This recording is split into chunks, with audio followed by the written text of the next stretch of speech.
Hello, everyone. Welcome back to our monthly current affairs series, P Junction 360. So, we are coming after our prelims examination. Our performance as a monthly current affairs series, it was an inaugural first year we tried with this experiment. And I'll say that from our series itself, 15 to 16 questions can be solved. But yes, the point is not to claim previous victories. The point is to move forward because this year the current affair has been very different. Current affairs have been linked to the your current affair has been very intrinsically linked to the static portion. So moving forward for 2021, my approach in this coming sessions as we move forward will be very holistic. For example, in current affairs we'll try to take up some basic static issues as well, and yes, with the questions, 5 questions that we discuss from June 2019 we started the discussion of the 5 questions. We will keep that trend on. One more thing, when it comes to the static syllabus, within these 5 questions, every time I'll try to keep 1 to 2 questions from the static portion, so that I hope you will be preparing static from your various sources, but so that you can revise from our questions, right? You can test your preparation or you can add to your new content. So with that being said, let us start. There will be few more features I have added into these sessions, and we will see how that goes along, right? Please let us know in the comment box how the session was. Okay, let us start. So first session, as you know, it is for indexes and reports.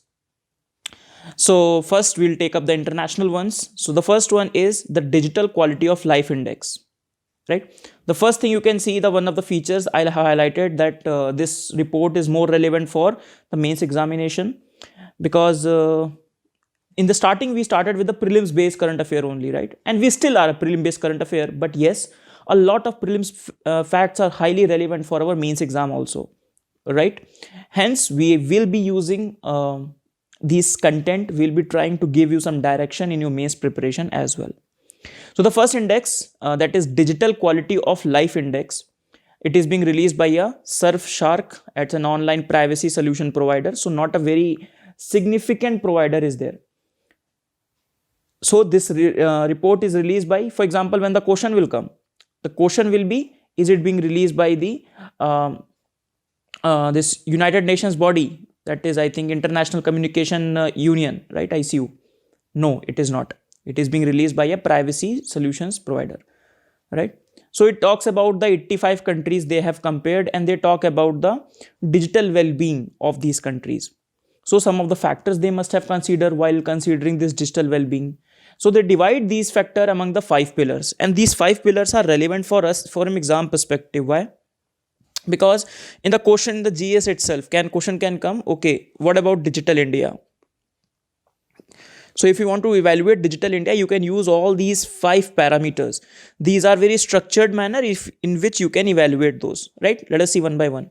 So first is internet affordability. Can we afford the internet, right? How much money we are paying to have the internet access? Then it's not only about affordability, it's also about the quality, the speeds, the interruptions that we face while using the internet. Then the electronic infrastructure. What is the infrastructure? How inclusive it is? For example, how in the rural areas or accessibility to the poor people are. Then electronic government. What is the state of e-governance in a particular nation? How government is acting as a role model to help us out. Then electronic security, that is the privacy, that is, you can say the privacy, the individual privacy, and also the cyber safety. Both the issues are considered within the electronic security. Now you think about it, where the India will be good at without seeing these figures. Let us see. So obviously we know that internet is highly affordable in India. So India ranks very well when it comes to the internet affordability. When it comes to electronic government also, India scores really well. Apart from that, there are equality we are trying to improve, and infrastructure we are trying to develop. So in that regard, our position is not really well. So you don't have to remember these ranks, remember just overall rank, and you know that we are good at this affordability, we got ninth rank, and very good at the electronic government, we got this 15th rank, and remaining not a very good rank. Okay, so Yeah, so basically these are the 5 parameters, and yeah, quality wise one of the lowest in the world, right? So this data can be highly relevant for you in the mains exam.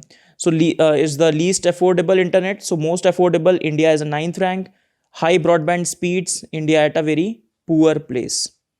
Then India and the digital well-being, the government, India shines in the e-government. The report itself highlights India as a place which is doing really well, because if you see, compare it with the countries, they are comparing with Norway, New Zealand, Canada, Sweden, Japan.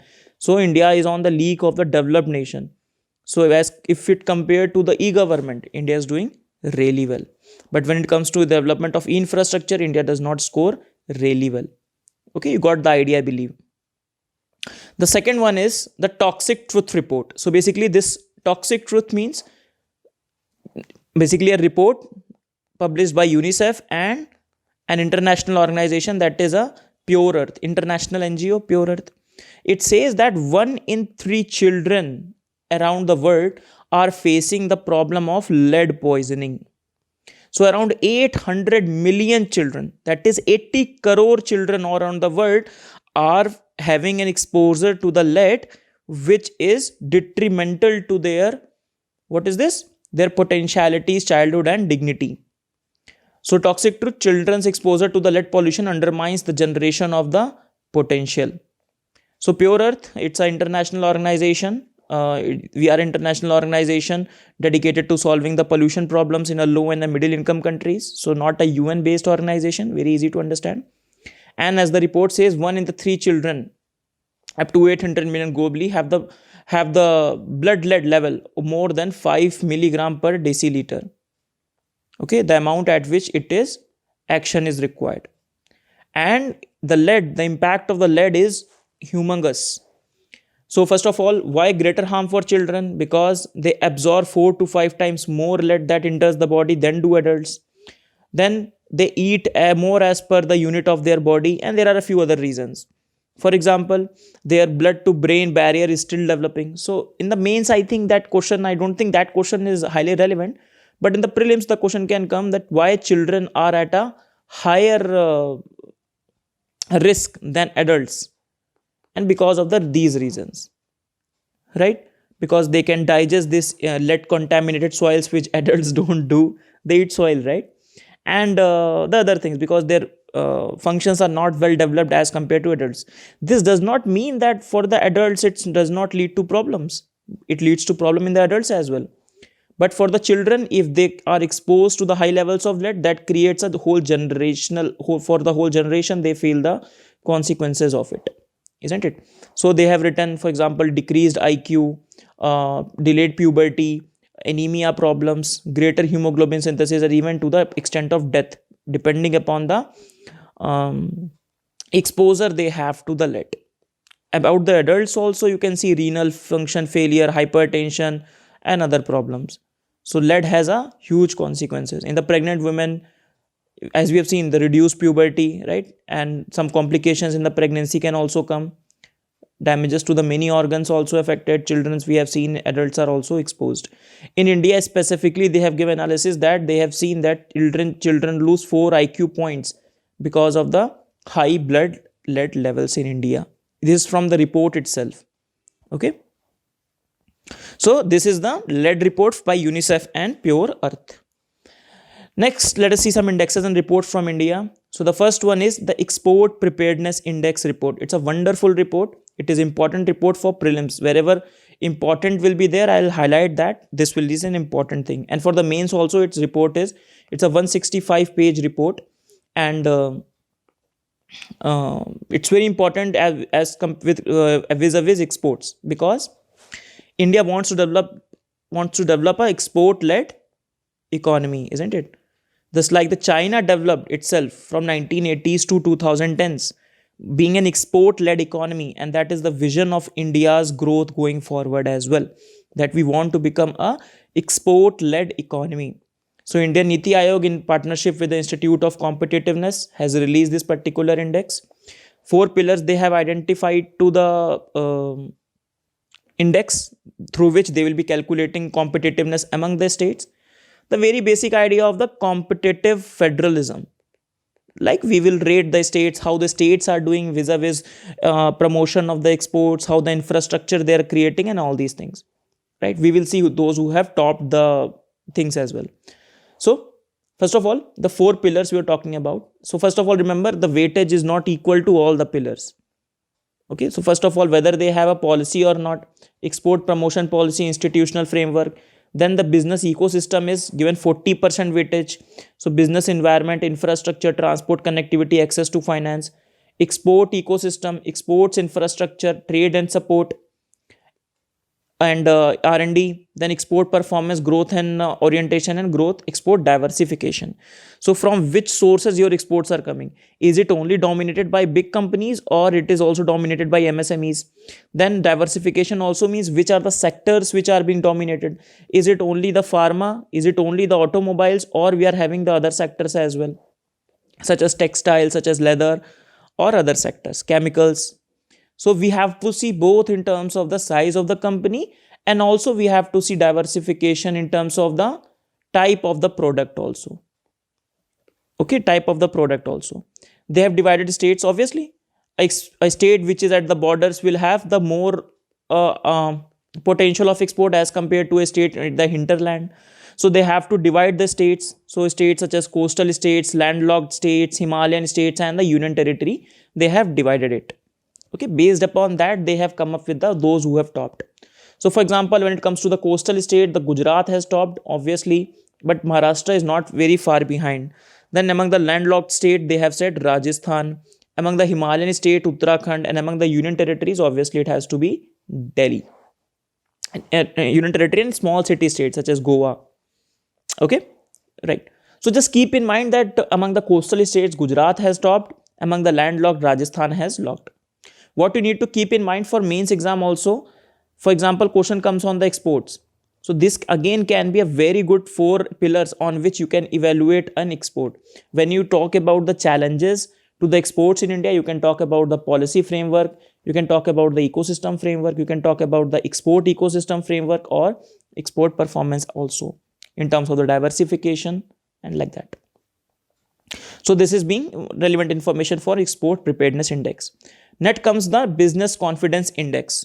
So from the name itself, it seems that confidence the people have in the business sentiment. So business sentiments of the country in the people in the businesses. So it is being done by the National Council of Applied Economic Research, which is a Delhi-based non-profit think tank. It started in 1956. It's not important, to be honest, but we have to mention it, right? So they release this business confidence index, and they release it quarterly. For example, we are reading it in August month, right? So they have done the analysis of quarter, that is April, May, and June, right? Then the second quarter will be July, August, September. Now you see, this is an August month current affair, right? So the result came on August. So this is an August month that confidence falls in 40%. But the second quarter also happened as we are recording in the November month. So in the November month, recently this report has come that in the September quarter, the business confidence rises again. So obviously it's a very volatile thing because of the COVID lockdown, because of the GDP drop 23.9%. We are witnessing all these things, isn't it? So because of that, obviously it's a very volatile thing. So don't have to remember a lot. Just keep in mind that the business confidence index is released by which institution? NCAER. Okay, so they take the responses from the firms across the 6 cities to assess the business sentiment. So Delhi NCR, Mumbai and Pune, Kolkata, and Bangalore and Chennai representing the south. Next, very important, Swachh Sarvekshans report. So Swachh Sarvekshan report has come by the Union Housing and Urban Affairs Ministry, very important ministry. Indore was ranked the cleanest city. Indore can be your case study also. So you can Google it how Indore is getting the first rank every time when it comes to the sanitation. So when you write about Swachh Bharat Abhiyan, you can mention that Indore is the one city which we can replicate the models that Indore has come up with. If it compares to the state, so Chhattisgarh is said to be the cleanest state. Okay. So the topper is, first is Indore, second is Surat, and third is the Navi Mumbai with a population more than 1 lakh. So let us see some information. So it is world's largest cleanest survey. Around 4,000, more than 4,000 cities are covered. 28 days time bound survey and all the things. Citizen feedback is being taken up and that is being treated as important. Okay, right. Some more important things. So what goes inside, how the index is created? It is made up of 4 parts, all having equal weightage. So first is the citizen feedback. Second is the service level progress. What are the progress have been taken, and this is done quarterly based upon that. Then third is the direct observation. Those who are making the this particular survey in those 28 days. And then there's a certification. The certification, like we will discuss sometime, ODF certification, open defecation. There are 2 to 3 type of certification now. ODF, ODF plus, ODF plus plus, and water plus. These are the 4 kinds of certification, and this certification is given by which organization? That is Quality Council of India. We have one question on it as well. Quality Council of India. Okay, if we talk about the evolution of survection itself, it started in 2016 and now 2020, and the focus is on the institutionalization of Swachhta.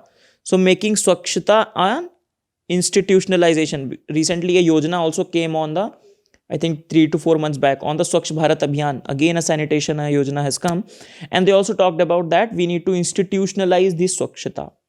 Okay, right. And you can see earlier 73 city, from 73 city to 4,000 cities, and this is how they have matured.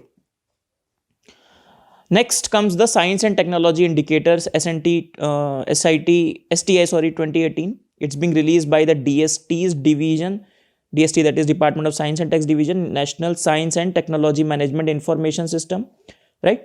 It's a means. Why? Because this data caters to the science and tech environment in India. It is based upon the data provided by a range of scientific establishment across the country. Some of the things that they have highlighted, that the private sector employ more women in R&D, and that's a good thing going forward, because STEM, women in STEM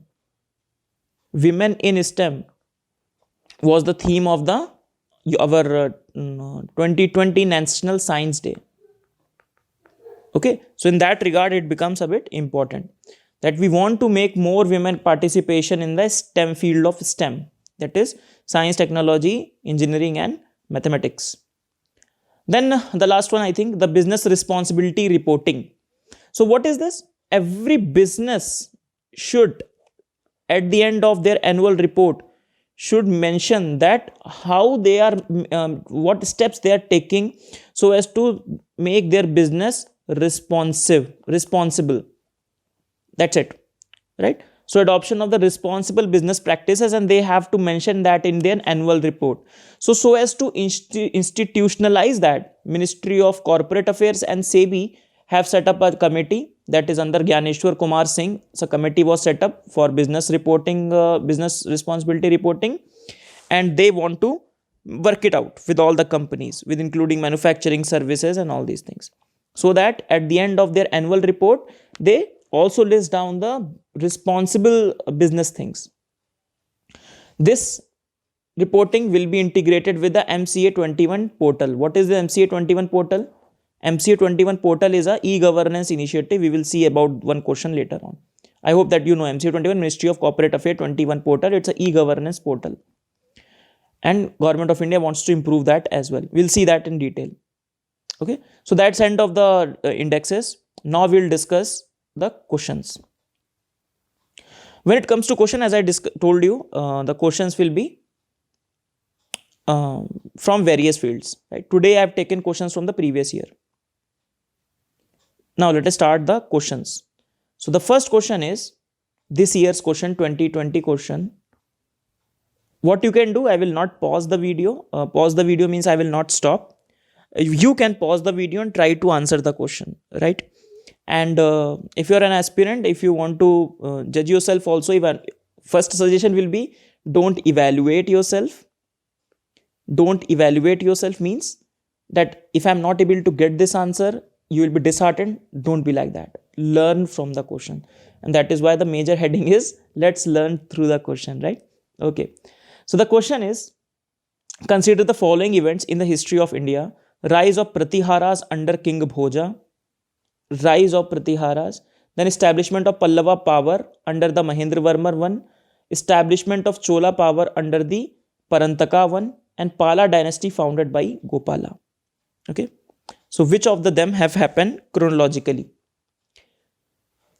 Now, this year prelims 2020 paper, when I've analyzed for our students in Amrita IAS, when I've analyzed for the students other than for a lot of students, I told them there are three types of questions in prelims every year. One question that are very easy, that you are expected to know, that you must get it right if you want to qualify for prelims. For example, Gandhi-Irwin Pact. For example, constitutional government. These are this. I'm talking about this year 2020. These are the question you must get it right. Then there are a question. Then there are a question that you are not supposed to get it right. Means that are really very difficult in nature. For example, some questions on modern history are really difficult in nature, right? That are not there in the any common source. So you are not supposed to get that right. Okay, just leave it. Don't worry about it. But there are some portions which are you should strive to get it right. You should prepare accordingly. You should prepare smartly to deal with these questions. And this question is a sort of question that lies in the second category. It does not lie in the first category. Why? Because it is a tricky question. Because the question wants you to know about 4 dynasties. But if you work hard in your preparation journey, you will get this question right if you strive well. Okay. So let us try to find the answer.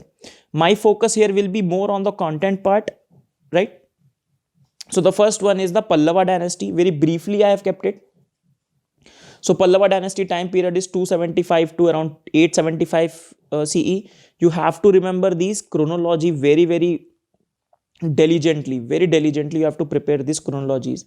So it came into prominence after the Satavahana dynasty. That was there in the 2nd century BC to the early 3rd century CE. And it became a major power, Pallava dynasty, under the Mahendravarman I and in the 571 CE. Then his son Narsimhavarman, then his Narsimhavarman II, he created what? The Shore temple. The contemporaries were the Chalukyas of Badami, the Cholas and the Pandyas. I have also kept the time period of them. I hope you are preparing your ancient and medieval history very well, but these content will be relevant for the revision purposes. Okay. So contemporaries are Chalukya, Badami, Cholas and Pandyas, and the major power it became under the Mahendravarman I. So you have to remember the dates. Next comes the Pala Empire. So Pala Empire, you can see the dominant places in the Bihar and Bengal. This is the highest extent of the Pala Empire, right? Which was under the Dharampala and Devapala, under which this empire led to its zenith in the 800 AD. Then it was founded by Gopala, that is in 750 CE. They were the followers of Mahayana and Tantric Buddhism. Their army was noted for the war elephants. So this is one fact you can remember. And I'm not saying that I'm covering all the facts of this particular dynasty. But yes, we are focusing on solving this particular question and getting a few facts in. Then they patronized Nalanda and Takshila. They were the contemporary of Rashtrakuta. So you can see Rashtrakutas and Gujara and Pratiharas here. So these are Rashtrakutas and the Pratihara. So they have a tripartite struggle. You must have read about it. So these were the contemporaries of Pala Empire. Then we have the imperial Cholas. So Cholas also have a huge history. The Cholas have the history before 2nd century CE. Then we have the imperial Cholas, which was founded by Vijayalaya. Then we have Aditya I, who brought the downfall of the Pallava dynasty. Then we have Parantaka I, who conquered the Sri Lanka, and he was being asked. So Parantaka time period is 907 AD. Then very famous ruler of Cholas are these two, Rajaraja I and Rajendra I. We'll keep on mentioning them again and again. Okay, so Rajaraja I and Rajendra I, they have created these Brihadeshwara temple, Gangaikonda Cholapuram temple. Okay, right. Then next one is Gujarata Pratihara dynasty. So this was the tripartite struggle we're talking about. So Palas, Rashtrakutas, and Gujarata Pratiharas. So we don't know the origins of them, but they become expanded under the Mihir Bhoja. Mihir Bhoja also get the title of Adi Varaha. Adi Varaha. This is one thing you can add on to your notes. That Mihir Bhoja was also the title of Adi Varaha. Their vassals means those who were under the Gujarata Pratiharas were Chandelas, and they have created this Khajuraho temple, okay, in MP. That was built up in 952 1050 AD.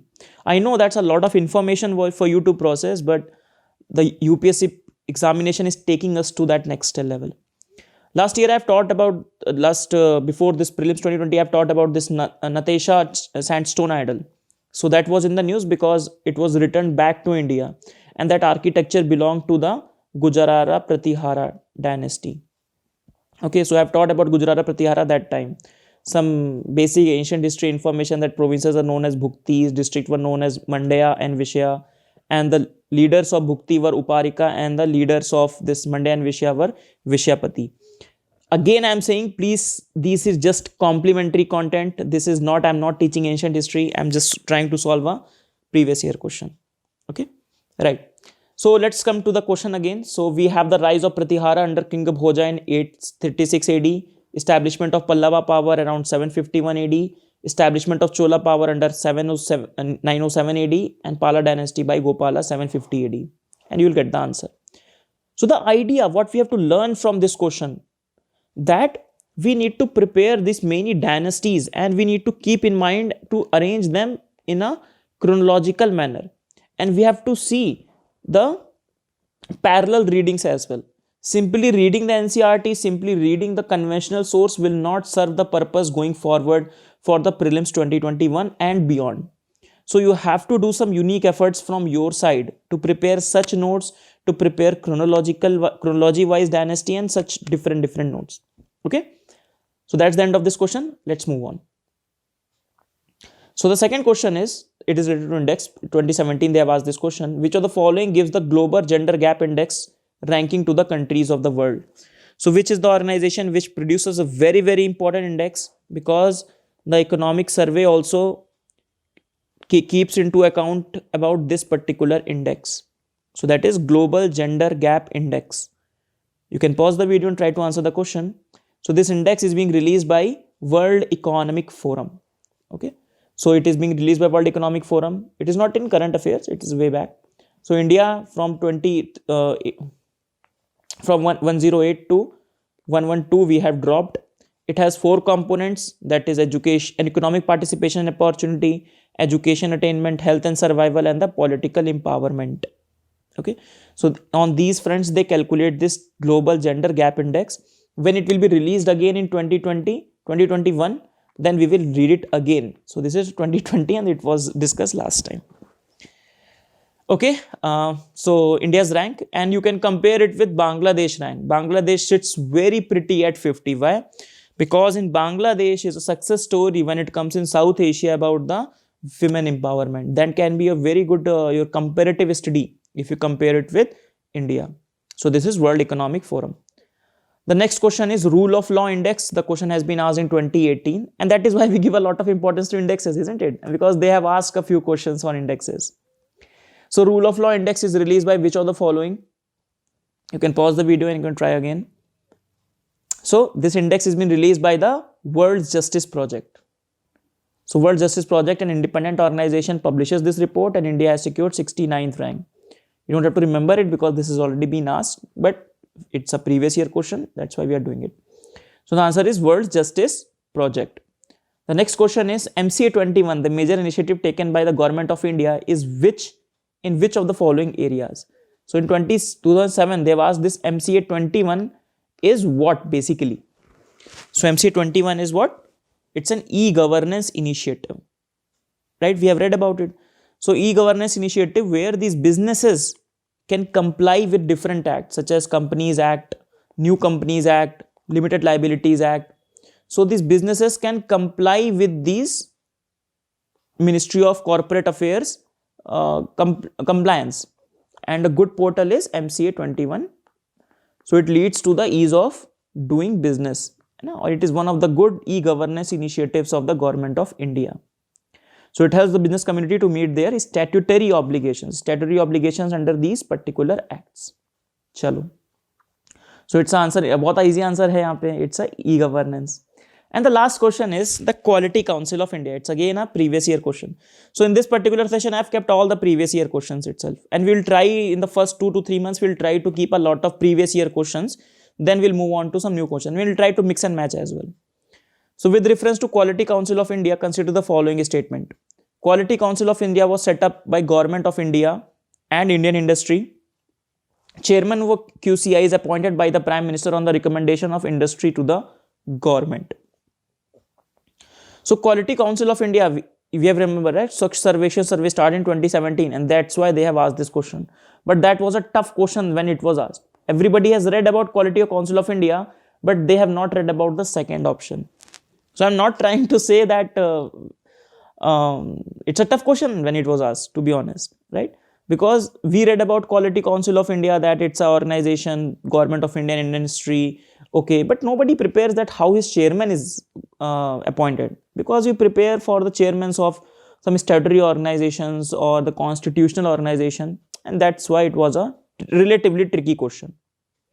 So yes, its chairman is nominated by the Prime Minister of India on the advice of the industry, and yes, it is an organization in the partnership of Indian industry.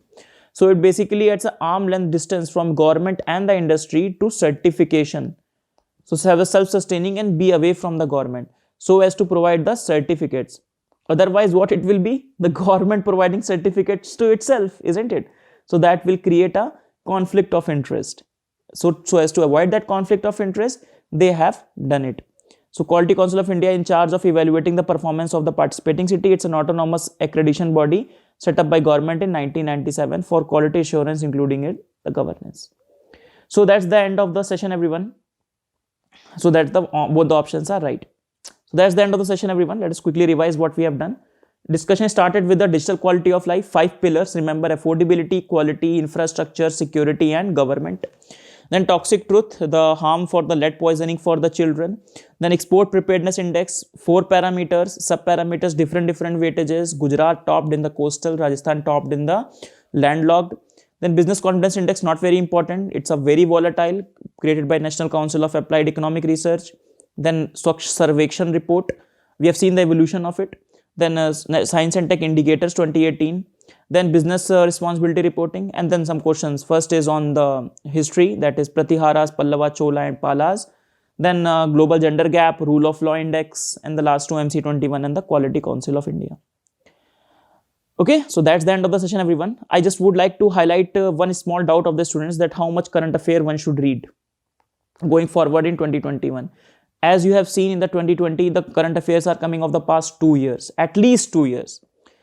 Now, my suggestion to the students, those who are following my sessions, so my suggestion will be you prepare one, you take 2 sources. If you can follow PIB daily, that's a wonderful thing. But you can take 2 sources. First source is the monthly thing that you do, or 3 sources. First, the daily newspaper that you read, that's a good thing. Try to keep up the curiosity, try to read the newspaper, that's a good thing. First thing is that. Second thing is the monthly booklets that you read, the compilations that come after 1 month. And thirdly, you can revise everything from my sessions, because my sessions are at least 2 months behind, 2 to 2.5 months behind. So what I take up, I'll try to take up from a comprehensive perspective, right? So in this way, you can complement your current affair preparation. When it comes to the time period, I will say, if you are starting the videos from this period onward, don't look at the previous videos. Okay, why? Because I'll try to cover all the content that is there in the previous video in this from August month onward. For example, giving reference to the previous sessions. For example, today an idle session I have given, idle thing I have given, right? So, Natasha idle. So, I will try to cover the current affair of from June 19 to, for example, the June 27 the session is, right, exam. So, till April 2021, I'll try to cover the current affairs, right? So this is how we'll proceed, and let's see how it goes. So let me know in the comment box how was the session and how we'll move forward. Okay, thank you everyone. Bye bye for now. See you in the next session.